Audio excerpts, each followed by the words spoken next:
It did not occur to me that the apathy that was indicated by my delegating thus to André or the chauffeur the task of soothing my agitation by leaving them to keep watch over Albertine was paralyzing in me, rendering inert all those imaginative impulses of the mind, all those inspirations of the will which enable us to guess, to forestall what someone else is about to do.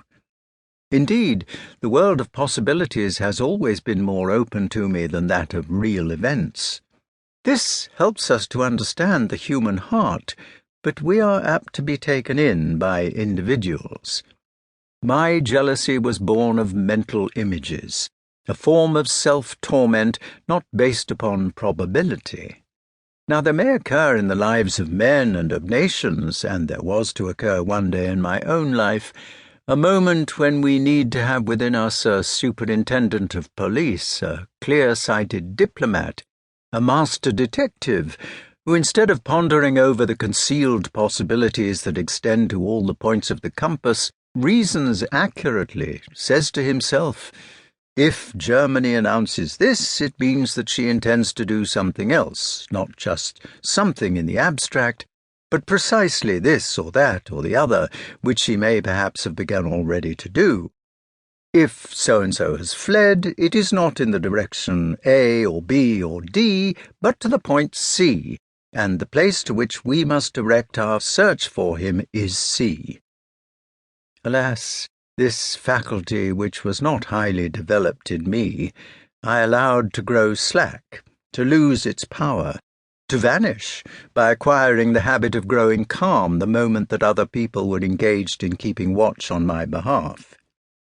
As for the reason for my reluctance to leave the house, I should not have liked to explain it to Albertine. I told her that the doctor had ordered me to stay in bed. This was not true, and if it had been true, his prescription would have been powerless to prevent me from accompanying my mistress. I asked her to excuse me from going out with herself and André. I shall mention only one of my reasons, which was dictated by prudence. Whenever I went out with Albertine, if she left my side for a moment, I became anxious, began to imagine that she had spoken to or simply cast a glance at somebody. If she was not in the best of tempers, I thought that I was causing her to miss or to postpone some appointment.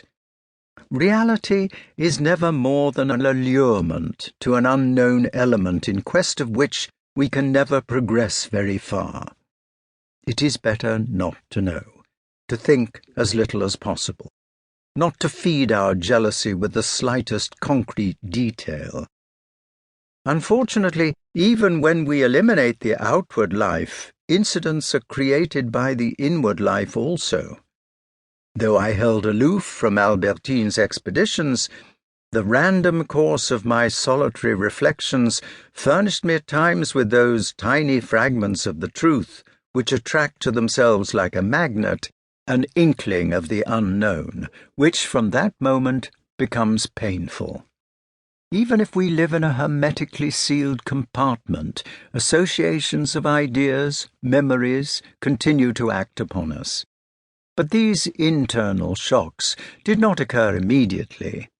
No sooner had Albertine started on her drive than I was revivified, were it only for a few moments, by the stimulating virtues of solitude. I took my share of the pleasures of the new day. The arbitrary desire, the capricious and purely spontaneous inclination to taste them would not have sufficed to place them within my reach, had not the peculiar state of the weather not merely reminded me of their images in the past, but affirmed their reality in the present, immediately accessible to all men whom a contingent and consequently negligible circumstance did not compel to remain at home.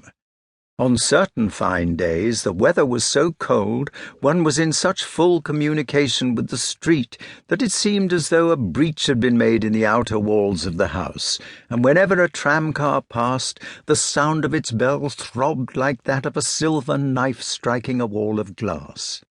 But it was most of all in myself that I heard, with intoxication, a new sound rendered by the hidden violin.